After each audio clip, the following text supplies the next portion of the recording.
Welcome back to the pole position. The German election is over, and what a set of results it has been. The traffic light coalition between the Social Democrats, Free Democrats, and the German Green Party has been decisively beaten by the opposition, with the centre-right Christian Democratic Union taking first place. In addition to the CDU, the far-right Alternative for Germany has made significant gains, overtaking the Social Democrats to be in second place, whilst the hard-left Die Linke also made significant gains, after previously being below the 5% threshold just weeks earlier. But let's go into a bit of detail about what happened, why, and what it means for the future of German politics. Germany has a very unique voting system compared to other countries. German voters have not one but two votes on election day. The first vote is for their constituency representative, who are elected through first past the post.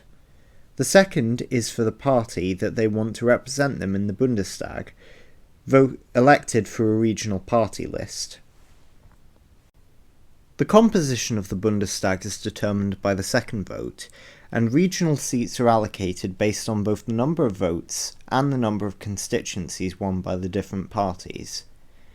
To get regional seats, a party must win at least 5% of the regional vote nationally, or at least 3 constituencies. So what are the results? According to preliminary results from DW, the CDU are in first with 208 seats, followed by the AfD on 152. In third place is the SPD, the party of outgoing Chancellor Olaf Schulz, with 120 seats, whilst the German Green Party won 85 and the Populist Left Party won 64. The FDP, meanwhile, did not even manage to hold a single seat in Parliament, as they won no constituencies and only 4.3% of the national vote. This is a terrible result for the SPD and the wider governing coalition, which has been struggling due to a number of major crises that have affected the country, from high prices to energy shortages.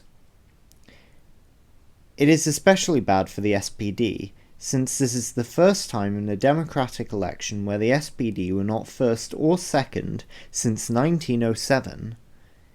If we look at the vote swing, it is easy to see who did best and worst, with the CDU making modest gains, whilst the AfD made significant inroads alongside the left and the left-wing conservative BSW, which also failed to make it into Parliament.